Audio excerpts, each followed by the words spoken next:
Can Gregg Berhalter get the U.S. men's national team to punch above its weight in the Copa America? Very often here at the channel, we call Gregg Berhalter the bare minimum manager because he does the bare minimum. He defeats teams that he's supposed to defeat, like he just did to Jamaica and Mexico here in March of 2024 while playing at home. And then he usually loses to teams that he's supposed to lose, and then he also loses a lot of games away, like a lot of them.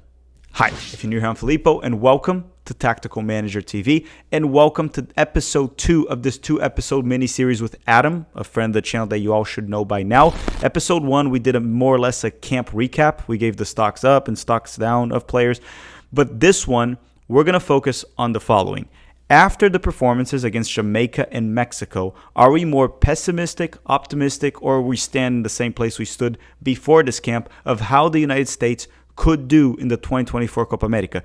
Has Berhalter shown any signs that he will get us to punch above our weight? Because in CONCACAF, the United States is expected to win everything these days. We are the best team by quite a bit. In the Copa America, I would argue that we are not a top 3 team. Maybe not even a top 4 team. So if we want to make a deep run, he's going to have to pull an upset most likely and get us to punch above our weight. Can he do that? Let us know in the comment section down below. Sit back, relax, get some popcorn, drop a like in this video because I will not be requesting while Adam is here. Or maybe I will. I don't know. I can't remember. I already recorded with him and I don't know what I said. All right, that's all. Let's play the intro and let's bring in Adam.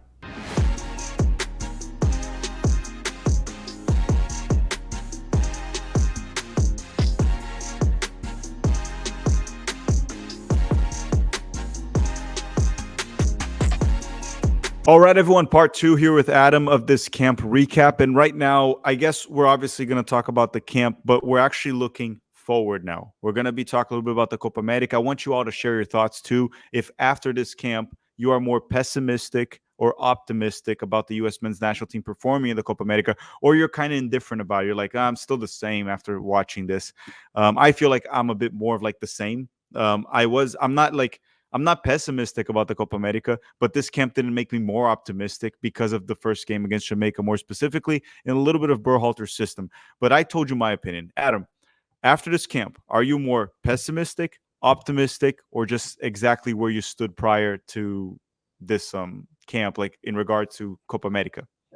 Yeah, I came into last year after I got over the rehiring of Gregg and kind of my initial surprise and anger and kind of what are we doing? And I said, you know what? This is what it's going to be for the next 4 years. So either stop following the national team, right?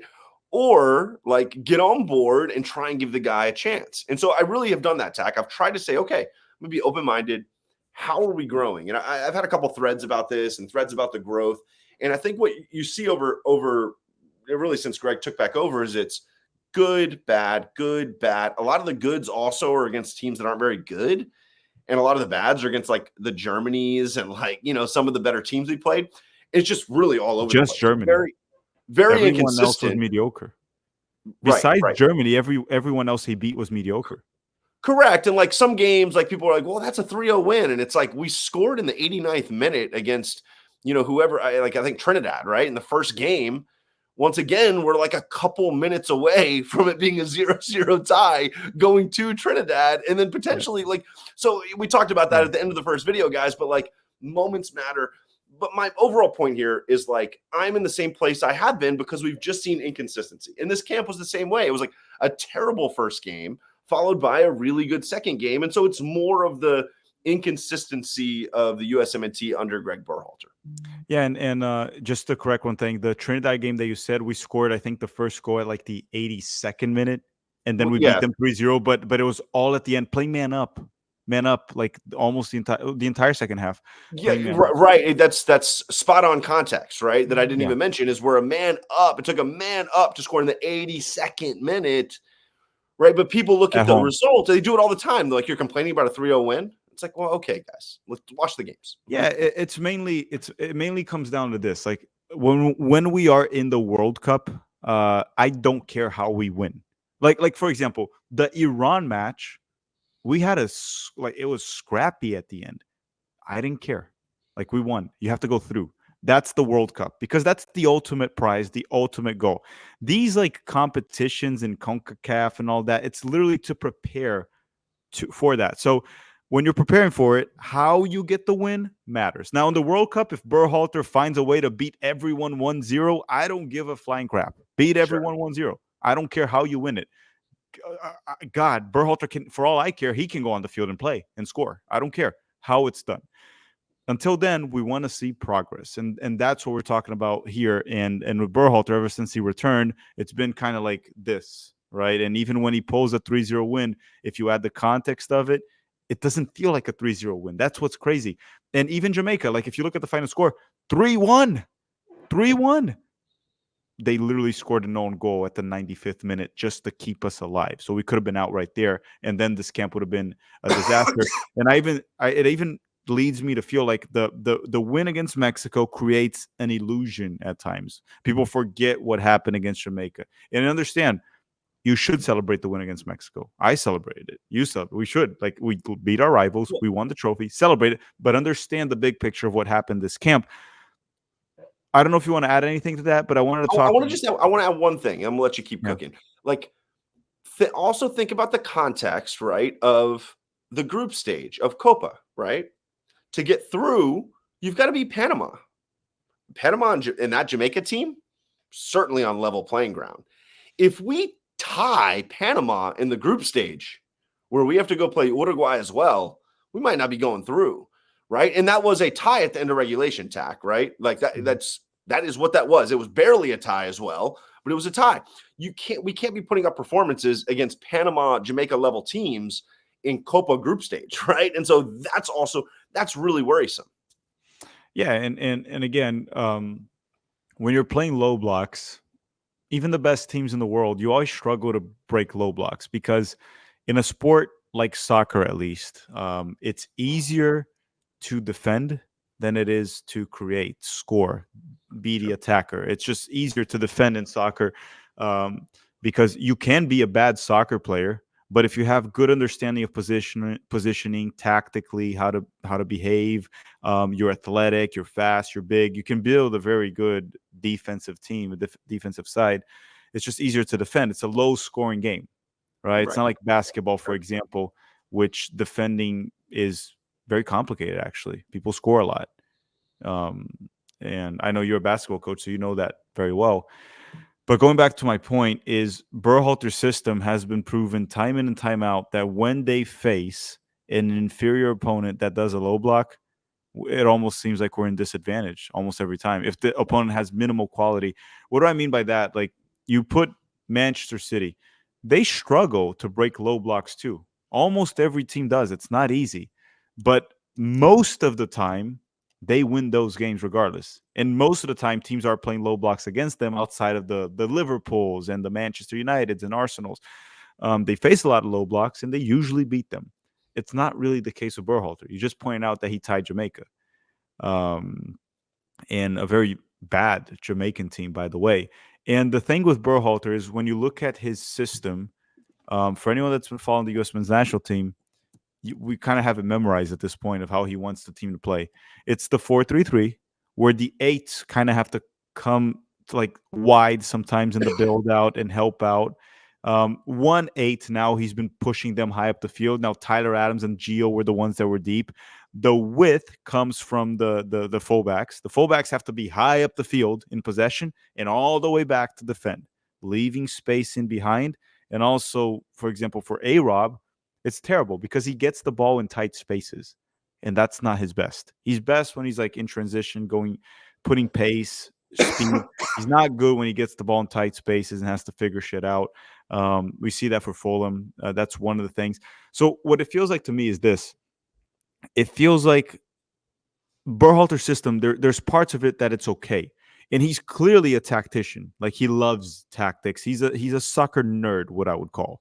Yeah, for sure. But my issue with it is, why not tweak a few things of your system for specific players to get the best out of them? Because those are your best players. Like, A-Rob is one of them. I don't think it gets the best out of A-Rob, but by pushing him high up the field, getting him to receive the ball in a position where he has to like try to dribble past someone, get out of tight spaces. Gio Reyna against Mexico, I think he dropped Gio deep to overcome Tyler Adams' deficiencies on the ball. I think that's what he did because he didn't want to comment on it, apparently. That's what some people were saying after the game because he's not going to say Tyler's not great on the ball, which is he's not. But then you're hurting Gio Reyna, where you can push him high up the field and maybe create more, like ramp up the XGs that we talked about, right? So little tweaks in the system that I would like to see, and I didn't really see it this camp. It just seems like that's how he wants the team to play. They have to fit into that system. And even like going to the Jamaica game, Joe Scally high up the field, what does that provide you? Nothing. He's not good on the ball. He's not like, sure, he can cross well when he's not under pressure. That's about it. But again, cross well not under pressure, even I can do, honestly. If you don't put pressure on me, I can cross. So little things like that. So it seems like for example, Jamaica, oh, we don't have desks available. And then this guy, that like what he does is he plays the same system. He puts the same guys there, and that's how I want to play. And I made a joke with Pete actually at the stream about this. I play less now because I have less time, but I played for multiple years. I played this game called Football Manager that many people probably play. And it's a game a lot about tactics and advanced analytics, and you have to really be like a soccer nerd for it. And obviously what you do there doesn't really apply to real life, but I love that game, and you learn a lot from it. And when I was younger, this is what I would do. I would take over a team, let's say Manchester United, and I would put my 4-3-3 or 3-5-2. I would pick a formation, a system, and a way to play. And I would just play that way, regardless, when I was younger, because that's how I want to play, and this is the team. As I got older and I started to get more into the game and see it less as a kid and more as an adult, and like, this is okay. This is how I want to play, and this is my primary tactic. But I had alternatives. Like usually I would have three alternatives: a more defensive one, a more offensive one, and sometimes depending on the players, adapting to the players. And that's as I grew into it. And of course, that's a video game. Berhalter's real life. But I feel like that applies to real life, where you have legitimate alternatives that you can start a game with and adapt to your best player, or maybe not to your best player, but to one player or another. And you talked about progress in camp. I didn't see that with Berhalter. I just saw the same system, the exact same system. Yeah, I was expecting. I don't know why, but I was just expecting something different than, the same old, same old. I don't know. Maybe it's because I thought we did see a little bit of something different in the fall. I thought he was exploring with some different things that maybe weren't working. But like, I don't know. Like, here's my big thing, right? Like, we obviously were bringing Gio back because we needed. This was kind of the Yule next to Adams thing back in the day. Somebody in my comments, shout out to whoever said it. I think it's really smart, right? Is Gregg played Yule for so long is because he envisioned him as like the regista next to Adams, the destroyer. I think he stuck with that because idealistically, I think he loves that. I think he's playing around with that. He's like, ooh, what if Gio can be the regista? Wes can go be more of the attacking mid and go do some stuff up there. And we can keep my fullback width, which he loves, right? He loves fullback width. Biggest problem I have, right, is okay, now we have Jedi up the field on the left. You just talked about it in spaces that I don't think in possession, right? In transition, I think he can be good in those spaces, right? With open space, overlapping, getting on the run, using his speed. But against a set defense, especially a low block, he's not good up the field. I don't want him being in a place where he needs to unlock and pick locks, right? Push him back down, right? Push him back down into the spaces that you had Gio in. Is he going to be any good at unlocking from there? No, but like against a low block, it's very low risk, right? Just put him back there, let him be a ball mover. It's fine, and let him do what he does defensively. And occasionally he can overlap, and then you can find him. Right, exactly. And then if you get in transition, he can go do what he does best. Put Pooley wide. What was the one thing we saw Pulisic do really, really well this game, last game? He made an awesome 1v1 move from wide to create a danger moment, right? That's one of the awesome things he did. And he's always really good at that. And then put Gio in the half space, right? Or he can roam up there, but put Gio in that half space up there. And it's Gio and Pulisic connecting with a striker making runs, right? And your eights behind. And here's my big thing, Tack, right? Is some people are like, well, we don't have anybody else that can do that Gio job. Gio has to do that job because who else do we have? Guys, because I thought I was going crazy. I went back and watched the Canada and Mexico games. I spent like 4 hours of my life in the last 2 days doing this tack to prepare for this and to prepare for my video. Weston McKennie just did an awesome job of it a year ago under BJ, man. Like, he was great. He wasn't good. He was great. Go watch those games. Wes was really good. And he could then go box to box at times when we were in transition, which he's really good at. He could defend when Mexico was attacking us, which he's better than Reyna at that. So I just don't get it. Like, we're searching around going, well, who else can do? Weston McKennie, man. Wes looked lost in those more attacking midfield spaces. He wasn't like receiving the ball. He wasn't coming to the right spaces at the right times and making himself available, right? Like, we just saw Gio do that against Jamaica, against a low blocking Jamaica team. He's catching, he's receiving on the half turn constantly. He's combining in really creative ways. He's opening up plays for everybody around him. Gregg's system, to me, can work, right? If we put Gio in the middle of the park, right, and play to people's strengths, right, and get rid of the idea that you have to have Jedi always high. Let Jedi support Reem, who needs support at times defensively. Let Dest push up high, right? Let Adams and McKennie, kind of like you can rotate a little bit. And of course, at times, rotational midfields are going to pull Gio back into like DLP spots. I get that. Mm-hmm. But predominantly, we want Gio up high. So it's kind of what I'm seeing right now, man. And I think it's going to open a lot up, and it's going to play to our players' strengths better. I think that the thing with Berhalter is ever since he returned, I think the roster selections have been a lot better. The starting 11 has been pretty much spot on for the most part, with rare exceptions. So that there's not much to complain about, and good for him and good for us. But it does feel like Gregg has a vision of how he sees the game being played, and not how this specific team should play, right? It's more like, this is how I see the game being played, regardless of who are my players. And I want them to learn my system and play this way, rather than these are the guys I have available. Is this the best way to play? And again, it's a difference between national team and club.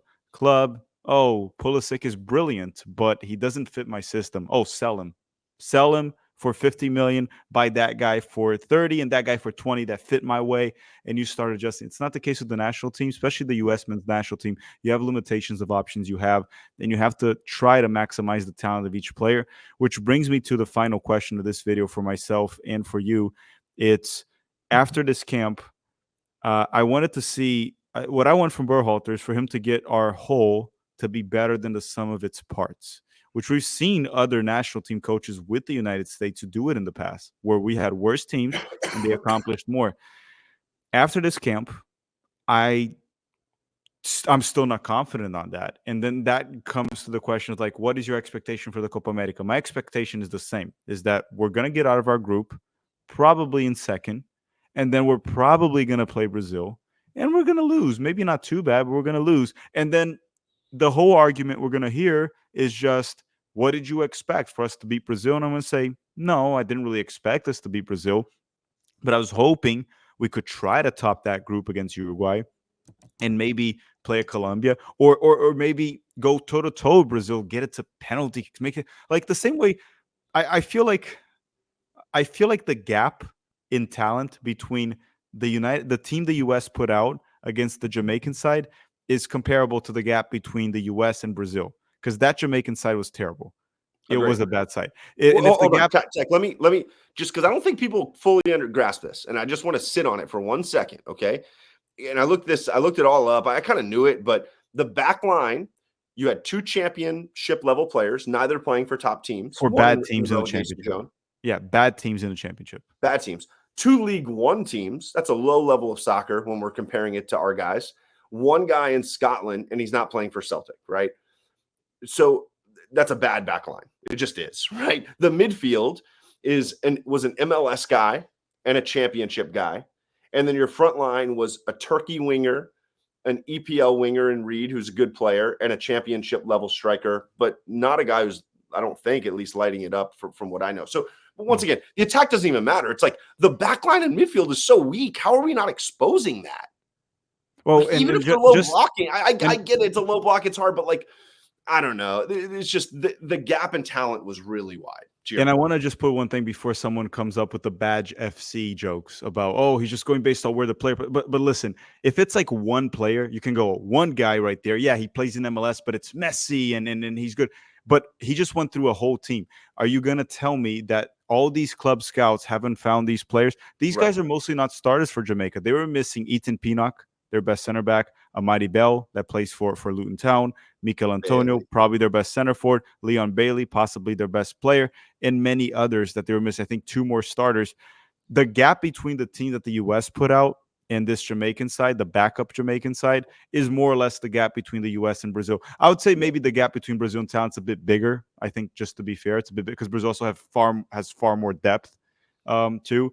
But what I'm saying is, if Jamaica could go toe to toe with us, Berhalter has to find a way, some tactics, some instruction, and to motivate this team to believe that, look, yes, a team like Brazil is better than us, a team like Argentina is better than us, but we have to make them grind for this. If they're going to beat us, it has to be 1-0, 2-1. We're going to make it tough. It can't be like the Dutch game where it felt like the Dutch were just like winning whenever they won. I know some people try to bring the BS as like, we went toe to toe to the Dutch. We did not go toe to toe to the Dutch. We We went did toe to not toe. go. We went toe to toe with England. That's who We we went did. toe to toe That with, is right? true. I guess it's more of like Southgate sucks. But no, you're actually hitting on a point that's good, right? It's like Southgate is definitely a manager that Gregg is not going to get outclassed by. I felt good about that going into the game. I'm like, oh, Southgate's not coming up with a plan that's just going to be like, but you're going into Copa and it's going to be a different level of manager, right? And did I hear Colombia hasn't lost a game in 20? Is that them? Uruguay? Like, It might be. I don't know who it is, but Colombia beat it was one of the Brazil. two. I just heard that on a podcast. I was like, whoa, that's a team rolling, right? Like, Well, so they're good. They're good. they're good, right? And like, I'll tell you one thing though. What really scares me more in Copa is we have to play Bolivia and Panama, right? Bolivia finished 9th, I think, or somewhere around there. They were kind of bottom of CONMEBOL in They're 2022. not good. They're not good. And Panama also is not good, guys. Sorry. Like 5th in CONCACAF. And obviously, like if they can play at home, they're a lot better than away. But like those are both teams. We're playing at home, guys. Right? We should beat both of those teams. They are both going to low block us, though, Tack.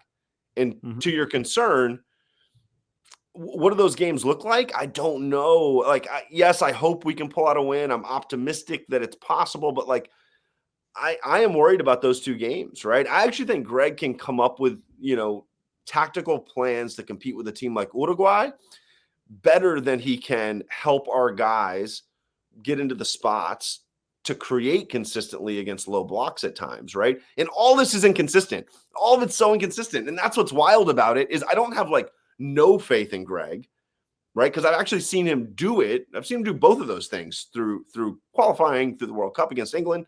It's just who's going to show up? Like, what are we going to try and do in that exact game? And that's why I was hoping to see some level of consistency. It's never going to be perfect. It's never going to be, a rise like this in anyone's tenure. But the consistency has just been so, up and down, similar to last cycle, that I don't know what to think going into Copa. And that's the question you posed, right? Is like, could we make a run to the semis? Yes, because we have a good enough team. We can win our group. We can. Like, that's not impossible. I want to see us win the group, to be honest. Like, that would be phenomenal. That would show the growth that we're looking to see. It's like, great. We just won the group. We got on the easier side. Like, this is growth from our manager, right? And that's what we want to see. I don't believe that's what we're going to see. I also think we're going to make it out of group, and I think we're going to lose to Colombia. I don't see anything that points me to believe that we can win that game, or that the odds are that we're going to win that game, right? If you said, hey, Adam, $10,000, right, gun to your head, are you going to beat Colombia in a quarterfinal? Well, Sorry, guys. And just to add, I don't think if we defeat Uruguay in the group stage and then we lose to Colombia, that probably finished, like, let's say we finish first in the group beating Uruguay, and then we lose to Colombia that finished second in the group, I don't think Uruguay was a signature win. A signature win is not just about the opponent, because, I don't know, let's say the U.S. defeats Brazil here in the friendly in Orlando. Is that a signature win? It's a friendly. Like, signature win is a mix of the opponent and the moment. If we go and we defeat Colombia in the quarterfinals, there's an argument to be made, even though it's Colombia, they're not the greatest. That is almost like a signature-esque win. There's different levels to it, because technically beating Uruguay would be a signature win. But if you beat Uruguay and then you lose in the quarterfinals, like I don't know, man.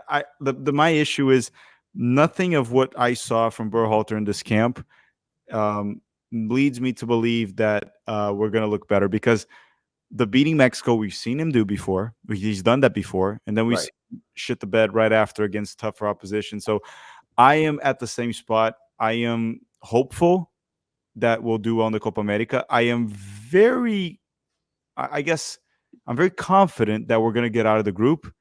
I'm just not overly confident on the semifinals run, which we did in 2016. But those are my thoughts. Anything you want to say before we close this episode? Tack, I just want to say this. I think I want to give Gregg a lot of credit, because I think in the past, the standard has been dominate the region, right? Find a way to beat Mexico consistently. And I give him a lot of credit. He's done that. We are the kings of CONCACAF for sure. So did BJ. He didn't crack the away code. We haven't seen that yet, but BJ also dominated without Gregg, so there's that too. For sure. But I'm not going to take away from Gregg, right? I'm not. In that regard, he has done it. He has done the job, right? The problem is, and this is where we differ from a lot of other people, a lot of people see that as an okay end game and everything else is a bonus, right? It's like, well, if we make it out of the Group of World Cup, that's cool too, right? If we can go compete at Copa, that's cool too. But we dominated the region. We beat Mexico again. This is amazing. He has done an amazing job at making that a regularity. And we can you can point out a lot of those things, right? Mexico's down, but I'm just going to give credit where it's due. He's done that. He can't control Mexico. He can't. All he can do is beat them, and he's done it. And his tactics have been spot on against Mexico, right?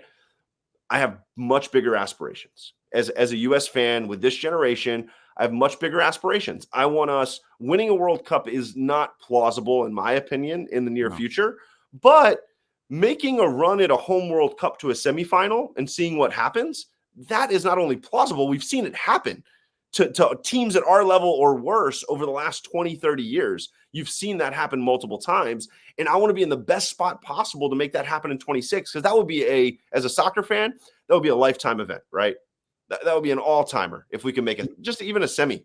It would be so cool. What a run. To me, making it to the semifinals is worth more than any of these Nations League trophies. That's for me. Oh, for sure. I'd trade them all tomorrow, right? Yeah. So would Mexico. So would of course. Yeah. Yeah. I don't know if it's that reason. To me, the most reasonable thing would be I'm not going to demand Gregg a semifinals run. That would just be nonsense. No. But to me, a quarterfinals is realistic, because we've done it in the past. That's not what I'm demanding, though, right? And people get this wrong all the time. It's what I'm aspiring to, right?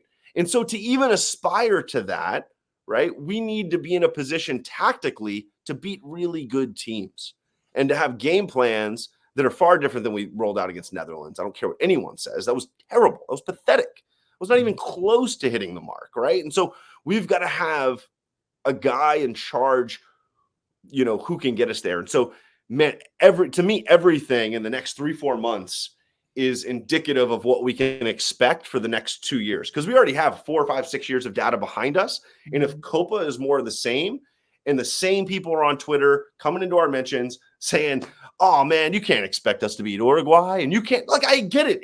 I'm not expecting us to. I'm hoping that we have a manager that can show me it's possible.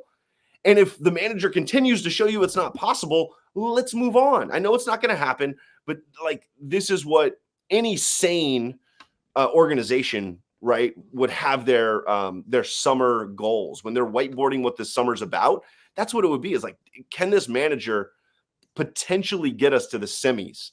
Because that's the dream. And if the answer is no, then let's move on, right? Which I think it's going to be. But God, I hope I'm wrong. I hope he shows us semis and finals in Copa, and then we're like, yes, we got a guy who's growing and can do it. I'm not sure he can even get us to the quarterfinals in the World Cup. So there's that. But everyone, thank you very much for watching. Let us know your thoughts. Are you more optimistic, pessimistic, or you still share the same, I guess, confidence you had before this camp in how the United States will do in the Copa America? Thank you very much for watching. Drop a like before you go, and make sure to go follow Adam on X or Twitter. His handle is right below his head. And I can confirm this guy is 6'5". Thank you for watching and have a great day.